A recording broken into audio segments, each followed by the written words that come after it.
প্রিয় ভাইয়েরা, অবশ্যই আমাকে সাপোর্ট করবেন এবং আমার পাশে থাকবেন। আর হ্যাঁ, আমার প্রাণপ্রিয় ভাইয়েরা, এই ডিসিপি পাউডারটা আমরা কখন বা কেন ব্যবহার করব, আজকে এই বিষয়ে আপনাদের সাথে আমি কথা বলবো।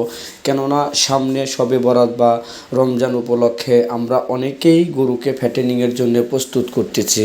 আর এই ফ্যাটেনিংয়ের জন্য প্রস্তুত করার জন্য আমরা প্রচলিত বাজার থেকে বিভিন্ন রকমের দানাদার খাবার ক্রয় করে থাকি। আসলে ওই দানাদার খাবারগুলো কতটুকু স্বাস্থ্যসম্মত আমরা কিন্তু এ বিষয়ে জানি না। তাই অনেক সময় দেখা যায় ফ্যাটেনিংয়ের সময় আমরা যখন গরুকে দানাদার খাবারের পাশাপাশি কোনো ভেজিটেবল ফ্যাট ইউজ করি, ওই সময় দেখা যায় যে গরুর বদ হজম হয়, পেট ফাঁপে। আসলে এটা অনেক সময় অস্বাস্থ্যকর খাদ্যর কারণে হয়ে যায়। তখন আমরা কিন্তু প্রচলিত বাজার থেকে বিভিন্ন রকমের জাইম পাউডার গরুর জন্য নিয়ে আসি।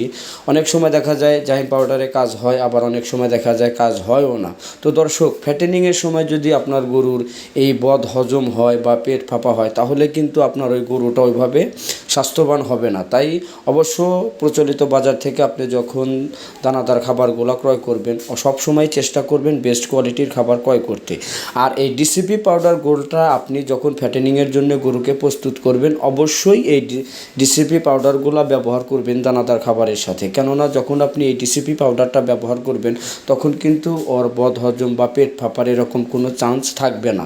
তাই দর্শক, অবশ্যই আপনাকে সচেতন হতে হবে। কেননা আপনি যখন একটা গরুর পিছনে টাকা ইনভেস্ট করবেন, অবশ্যই সেখান থেকে আপনাকে টাকা বের করতে হবে। আর ফ্যাটেনিংয়ের সময় যদি আপনার গরুর পেট ফাঁপা বা বদ হজম হয়, তাহলে কিন্তু ওইভাবে স্বাস্থ্যটা হবে না এবং আপনি অনেক পেরেশানির ভিতরে থাকবেন। তাই দর্শক, টাকাকে অবশ্যই হালাল কাজে খাটাবেন।